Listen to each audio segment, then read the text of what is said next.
Imagine this scene. It's pitch black, dead of night. A man is levered out of a window into a 4-foot wide basket.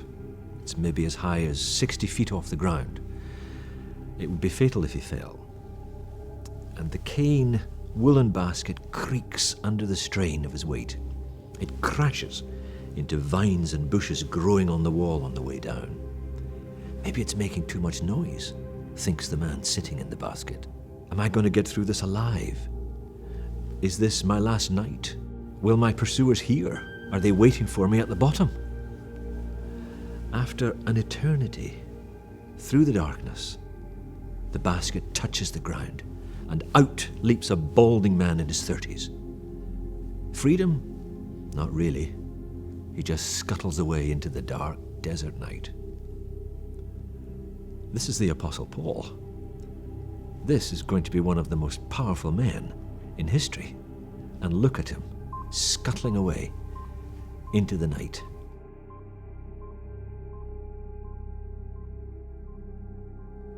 The Apostle Paul never expected to make an exit like this in his life. He was the son of a wealthy merchant from a big city, brilliant at studies, connected at the highest levels of Jewish society. A man of position and power. He had come to this city of Damascus with an ambassadorial status. He had a whole retinue of police and servants at his command, and in his bag he carried letters of diplomatic immunity to conduct religious cleansing. And yet, here he is, knuckles white, as he grips the sides of the basket. He's no longer an ambassador, he's a fugitive. And see him scampering away into the night with nothing but his clothes. Oh, and a gospel recently discovered, because Jesus had appeared to him in this city and transformed his life. Why is Paul in the basket at all? People are after him. He's on the run. And you can imagine him sitting in this basket saying, this God, he's dangerous to know. One moment I was heading for a glittering career as a rabbi, but now, after encountering him, I'm on the run for my life. And the people that had educated Paul and commissioned him to persecute Christians have now turned on him because he's changed sides. There is a sense in which every Christian has changed sides. And that's where the trouble comes from. Because when we turn to Christ, we are pursued by a whole host of forces that didn't take much interest in us before. And the world in which we live is no longer a playground, it's a battleground. Who's after Paul? Well, the Jewish leaders in Damascus. They're very annoyed because he's come to the synagogues, he's preached the gospel, and they weren't able to answer him. And they're jealous and they're mad. And so they're after him. They're going to silence him. It doesn't help, of course, that he's got a bit of a history. This is the city he was supposed to come to and get rid of the Christians. And here he is, speaking on behalf of the Christians. How galling for them. And there's another group that's after him too, because when Paul's talking about this incident later to the Corinthians, he says that actually guards were waiting for him outside the city.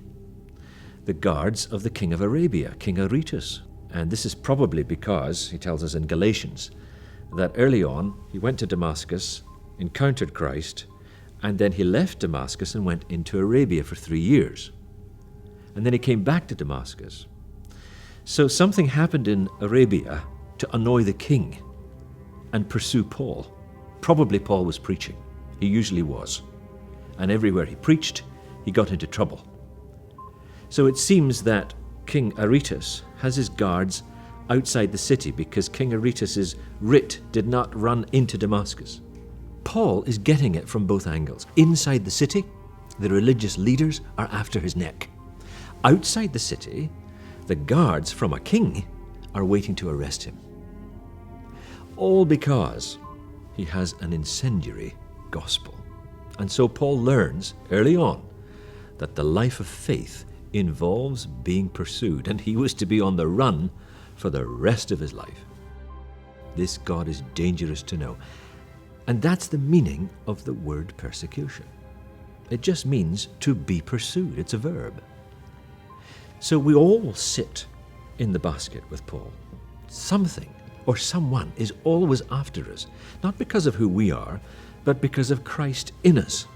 The great New Testament scholar, William Barclay, once said that a New Testament Christian has three characteristics. One, they were absurdly happy. Two, they were filled with an irrational love for their enemies. Three, they were always in trouble. Always in trouble. That's the default setting for any Christian. And Paul is to write later in his ministry that he expects every Christian to experience this pursuit. All who want to live a godly life in Christ Jesus, he says, will be persecuted. In 2 Timothy, he writes that. So, who's after you? Who's after me? If we sit in the basket with Paul, we have to ask, if Christ has enemies, then so must I. Sometimes the battle comes to us, but sometimes we have to take the battle to the enemy. Paul wasn't having to flee because he was a Christian. Paul was fleeing because he was a witnessing Christian. And we need to remember this. Jesus said, love your enemies. But he didn't say, don't make any. When you sit in the basket with Paul, you're always gripping the sides and saying, who's after me? Who's after me?